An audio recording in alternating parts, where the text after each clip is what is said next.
வணக்கம். நாம் இன்னைக்கு பிரபல எழுத்தாளர் திரு மகேஸ்வரன் அவர்களின் சிறுகதைகள் தொகுப்பிலிருந்து புதையல் என்ற ஒரு அமானுஷ்ய சிறுகதையை பார்க்க போகிறோம். மிகவும் விறுவிறுப்பான இந்த சிறுகதையை அனைவரும் கேட்டு ரசியுங்கள். ஒரு காலத்தில் தீபங்களால் மினுக்கிய அந்த ஜமீன் மாளிகை இப்போது பாலடைந்து இருட்டில் கிடந்தது. சுற்றிலும் இலந்தை மரங்களும் கருவேல மரங்களும் கள்ளிச்செடிகளும் புதர் போல மண்டி இருந்தது. மாளிகையின் முகப்பு பகுதியும் இரண்டாவது தளமும் இடிந்து நொறுங்கி பாசி படர்ந்து காணப்பட்டது. மாளிகையை சுற்றி இருந்த புதர் பகுதியிலிருந்து சில் வண்டுகளின் ரீங்காரம் விடாமல் கேட்டுக்கொண்டே இருந்தது. அந்த பாலடைந்த மாளிகை ஊருக்கு ஒதுக்குப்புறமாக இருந்தது. பட்ட பகலில் கூட மனிதர்களின் நடமாட்டம் அந்த பகுதியில் இருக்காது. மாடு மேய்க்கிற சிறுவர்கள் கூட நிழலுக்கு அந்த மாளிகை பக்கம் ஒதுங்க மாட்டார்கள். மாளிகையை சுற்றிலும் நிறைய மாமரங்கள் அடர்ந்து செழித்து வளர்ந்திருக்கும். கனிகள் குலுங்கும். யாரும் அதை பறித்ததில்லை. அணில்களும் குரங்குகளும் தான் அந்த கனிகளை கடித்து சுவைக்கும். மனிதர்கள் அந்த பக்கம் போகவே அஞ்சுவார்கள். காரணம் பயம், மரண பயம்.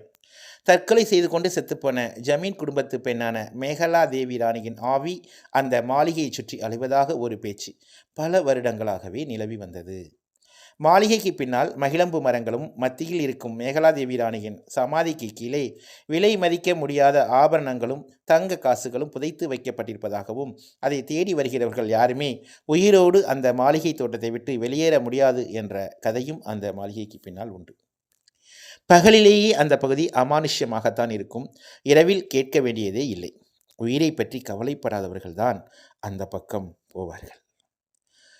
ஆகாயத்தில் ஆசைக்கு கூட ஒரு விண்மீன் இல்லை. கருப்பு வண்ணத்தை பூசியது மாதிரி வானம் முழுக்க இருளாய் கிடந்தது. குளிர்ந்த காற்று விடாமல் வீசிக்கொண்டிருக்க எங்கோ நாய்கள் கும்பலாய் உலையிட்டு கொண்டிருந்தன. மாளிகைக்கு 1/2 கிலோமீட்டர் தொலைவிலேயே தங்கள் பைக்கை நிறுத்திவிட்டு கீழே இறங்கினார்கள் வாசுவும் வினோத்தும். சிறிய மண்வெட்டியும் கடப்பாறையும் இருந்த கோணிப்பையை தோல் மீது போட்டுக்கொண்டு கையில் இருந்த டார்ச் லைட்டை ஆன் பண்ணி அதனுடைய வெளிச்சத்தில் இருவரும் மாளிகையை நோக்கி நடந்தார்கள். வாசு, அந்த பாலடைஞ்ச ஜமீன் மாளிகைக்கு பின்னால் இருக்கிற மேகலாதேவி ராணியோட சமாதிக்கு அடியில் புதையில் இருக்கிற விஷயம் உனக்கு எப்படிடா தெரியும்? மெல்லிய குரலில் கேட்டான். 2 மாதத்துக்கு முந்தி ஒரு வார பத்திரிகையில் அந்த பாலடைஞ்ச மாளிகையை பற்றி புகைப்படங்களோட கட்டுரை ஒன்று எழுதியிருந்தாங்க. அந்த கட்டுரையில் தான் இந்த புதையல் விஷயத்தை பற்றியும் சின்னதாக கோடிட்டு கட்டியிருந்தாங்க. மேகலாதேவி ராணியோட சமாதிக்கு கீழே புதையல் இருக்கா இல்லையாங்கிறது அந்த ஜமீனுக்கே வெளிச்சம்னு அந்த கட்டுரை முடிஞ்சிருந்தது. அதை படித்ததுலேருந்து மனசுக்குள்ளே ஒரு குறுகுறுப்பு. லைப்ரரிக்கு போய் அந்த ஜமீனை பற்றின புத்தகம் ஒன்றை தேடி பிடிச்சி ஒரு வரி விடாமல் படித்து பார்த்தேன். அப்படியா? அந்த புத்தகத்தில் என்னதான் எழுதியிருந்துச்சு? மேகலாதேவி ராணி தான் அந்த ஜமீனோட ஒரே பெண் வாரிசாம். பேரழகோட தங்க சிலை மாதிரி இருப்பாளாம். அவளுக்கு ஜமீனில் குதிரை வண்டி ஓட்டுறவன் மேலே உயிருக்கு உயிராக காதல். இந்த காதலை ஜமீன் குடும்பத்தினர் எதிர்த்திருக்காங்க. மேகலாதேவி ராணி தன்னோட காதலில் உறுதியாக இருந்திருக்கா. அப்புறம் வினோத் ஆர்வமாய் கேட்டான். ஜமீன் குடும்பத்தினர் அந்த குதிரை வண்டி ஓட்டுறவனை அடித்து ஜமீனை விட்டே துரத்திட்டாங்களாம். மேகலாதேவி ராணியை வெள்ளைக்கார துரை ஒருத்தனுக்கு கல்யாணம் பண்ணி கொடுக்கவும் ஏற்பாடு பண்ணியிருக்காங்க. அந்த கல்யாணத்தில் விருப்பம் இல்லாத மேகலாதேவி ராணி வைரத்தை பொடி பண்ணி சாப்பிட்டுட்டு செத்துட்டாலாம். கல்யாணமும் நின்று போயிடுச்சான். மேகலாதேவி ராணியை அடக்கம் பண்ணினப்போ அவளுடைய கல்யாணத்துக்காக சேர்த்து வச்சுருந்த விலை மதிக்க முடியாத ஆபரணங்களையும் தங்க காசுகளையும் அந்த சமாதிக்கு கீழேயே புதைச்சிட்டாங்களாம்.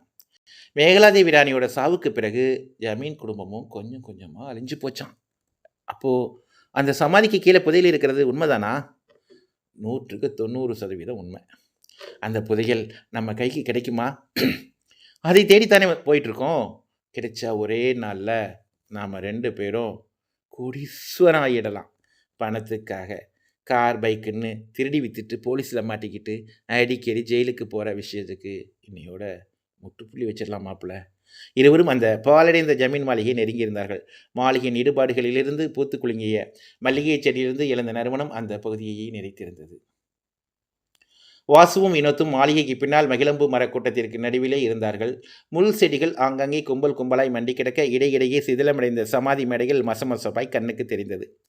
இங்கே ஏகப்பட்ட சமாதிகள் இருக்குதே, இதில் மேகலாதேவி ராணியோட சமாதியை எப்படி கண்டுபிடிக்கிறது என்றான் வினோத். டார்ச் லைட் அடித்து ஒவ்வொரு சமாதியிலையும் இருக்கிற கல்வெட்டை படித்து பார்த்து தான் கண்டுபிடிக்கணும். சொல்லியபடியே ஒவ்வொரு சமாதி மேடை மீதும் கையில் இருந்த டார்ச் லைட்டின் வெளிச்சத்தை பாய்ச்சினான் வாசு. கல்வெட்டுகளில் இருந்த எழுத்துக்களை படித்து படித்து பார்த்து கடைசியாக ஒரு பவள மல்லிகை மரத்தின் அடியில் இருந்த மேகலா தேவி ராணியின் கல்லால் கட்டப்பட்டிருந்த சமாதி மேடையை கண்டுபிடிப்பதற்குள் வியர்த்து போயிருந்தான். வினோத், இங்கே வா, இதோ இருக்கு மேகலா தேவி ராணியோட சமாதி, உற்சாகமாய் கத்தினான். வினோத் கோணிப்பையில் இருந்த மண்வெட்டியையும் கடப்பாரியும் வெளியே எடுத்தான். வாசு, அந்த டார்ச் லைட்டை என் கையில் கொடு. மண்வெட்டியை எடுத்து சமாதிக்கு கீழே குழி தோண்டி இங்கேருந்து புதையலை எடுத்துக்கிட்டு எவ்வளோ சீக்கிரம் போக முடியுமோ அவ்வளோ சீக்கிரத்தில் போயிடணும். வினோத் பரபரத்தான். வாசுவின் கையில் இருந்த டார்ச் லைட்டை வாங்கி கொண்டான். மண்வெட்டியை கையில் எடுத்த வாசு மேகலாதேவி ராணியின் சமாதியை ஒட்டி ஆழமாய் குழி வெட்ட தொடங்கினான். நேரம் கரைந்து கொண்டிருந்தது. வாசு, கிசுகிசுப்பாய் உச்சரித்தான் வினோத். என்ன வினோத், குழி தோன்றத கொஞ்சம் நிறுத்தேன். ஏன்? வினோத் எரிச்சலாய் சொல்ல மண்வெட்டியை கீழே போட்டுவிட நிமிர்ந்தான் வாசு. என்னன்னு சொல்லு. நமக்கு புதையலும் வேணாம், ஒன்றும் வேணாம். முதல்ல இந்த இடத்த விட்டு போயிடலாம், வா. வினோத்தின் உடம்பும் குரலும் நடுங்கியது. என்னாச்சுட்டா உனக்கு? திடீர்னு ஏன் இப்படி ஒரு முடிவுக்கு வந்த? எல்லாம் கைக்குடி வர நேரத்தில் பின்வாங்கிறது கோழைத்தனம். நாம் பின்வாங்கலைன்னா நமக்கு தான் ஆபத்து. அது அங்கே பாரு, நான் எதுக்காக பயப்படுறேன்னு நீயே தெரிஞ்சுப்பேன்.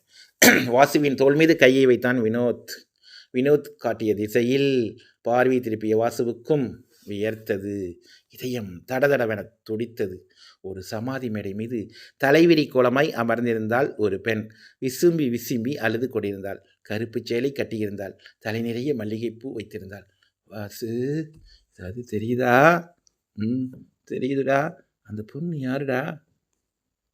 மேகலாதேவி ராணி தான். ஊருக்காரங்களும் பத்திரிகைக்காரங்களும் சொன்னதெல்லாம் உண்மைதான், சந்தேகமே இல்லை. இது மேகலாதேவி ராணியோட ஆவியே தான். தொண்டைக்குள் வார்த்தைகள் சிக்கி கொண்டது. வியர்த்து வழிந்தான். மேகலாதேவி ராணியோட ஆவி எப்பவும் அந்த மாளிகையே சுற்றிக்கிட்டு இருக்குதான். அது கண்ணில் சிக்கினவங்க ரத்தம் கக்கி செத்துடுவாங்களாம். யாரோ சொன்னது காதுக்குள் ஒலித்தது. டேய், என்னடா பண்ணுறது? வாசுவிற்கு இதயம் வேகமாய் துடித்தது. முதல்ல இங்கேருந்து போயிடலாம். டார்ச் லைட்டை நழுவ விட்டான் வினோத். இப்போது அந்த பெண் மெல்ல எழுந்தாள். சலக் சலக் சலக் சலக் கொலுசு சப்தம் கேட்டது. மல்லிகைப்பூ வாசனை நாசியை மோதியது. நாய்கள் கூட்டமாய் ஊளையிட்டன. மாளிகையை சுற்றிலும் இருந்த மரங்களில் அமர்ந்திருந்த ஆந்தைகள் விடாமல் அலறின. வினோத், அவன் நம்ம நோக்கி தான் வர்றா. ஓடிடலாமா? வேறு வழியே இல்லை, வா ஓடிடலாம். வாசுவின் கையை இறுக்கமாய் பற்றி கொண்டான் வினோத். வியர்த்தது. படபடவென்று இதயம் துடித்தது. அந்த கருப்பு சேலை கட்டிய பெண்ணின் உருவம் அவர்களை நோக்கி மெல்ல மெல்ல மெல்ல நடந்து வர இருவராலும் ஓடுவதற்கு ஒரு அடி கூட எடுத்து வைக்க முடியவில்லை. கால்கள் பின்னிக்கொண்டது. இதயம் வேக வேகமாய் துடித்தது. வெடித்து விடுகிற அளவுக்கு வேகமாய் துடித்தது. இருவருக்கும் கண்களை இரட்டியது. அதே நேரம் ஜமீன் மாளிகைக்கு நேர் எதிரே 1.5 கிலோமீட்டர் தொலைவில் இருந்த ஒரு வீட்டில் தன் கணவனின் முதுகை தட்டி எழுப்பி அழுகையும் ஆத்திரமுமாய் பயமாய் சொன்னாள் அந்த பெண்மணி. என்னங்க, இந்த கூத்த பாருங்களேன். திடீர்னு விழிப்பு வந்துருச்சு. எழுந்து பார்த்தா பக்கத்தில் படுத்திருந்த வாணியை காணலைங்க. இந்த ராத்திரி நேரத்தில் எங்கே எழுந்திரிச்சு போனான்னு தெரியலையேன்னு வாசல் பக்கம் ஓடி போய் பார்த்தா பகீர்னு இருக்குது. நம்ம ராணி கருப்பு சேலை கட்டிக்கிட்டு தலையை விரித்து போட்டுக்கிட்டு நிறைய மல்லிகைப்பூ வச்சுக்கிட்டு பாலடைஞ்ச ஜமீன் மாளிகை பக்கத்துலேருந்து வர்றாங்க. எங்கேடி போய் தொலைஞ்சேன்னு நான் கேட்குறதுக்கு பதில் கூட சொல்லாமல் கூடத்தில் பொத்துன்னு மரக்கட்டை மாதிரி விழுந்து கிடக்கிறத பாருங்களேன். கண்களை கசிக்கியபடியே எழுந்தார் அந்த பெண்ணின் கணவர். மல்லிகா, இப்போ என்ன பண்ணணும்னா, வாணியோட காலேஜில் படித்த ஒரு பொண்ணும் பையனும் அந்த மாளிகையில் இருக்கிற மேகலாதேவி ராணியோட சமாதிக்கு கீழே இருக்கிற புதையலை எடுக்கணுங்கிற ஆசையோடு நம்ம வீட்டில் தங்கி ராவோட ராவா அந்த பாலடைஞ்ச மாளிகை பக்கம் போய் பாம்பு கடித்து செத்து போனதுலேருந்து இவ இப்போ மோசமாக மாறிட்டா. யாரோடையும் பேசாமல் பித்தி பிடிச்ச மாதிரி அலையிறதும் தானாக பேசுகிறதும் தானாக சிரிக்கிறதும் பார்க்க சகிக்கலைங்க. இந்த விஷயம் வெளியில் தெரிஞ்சா இவளை எவங்க கட்டிப்பான்?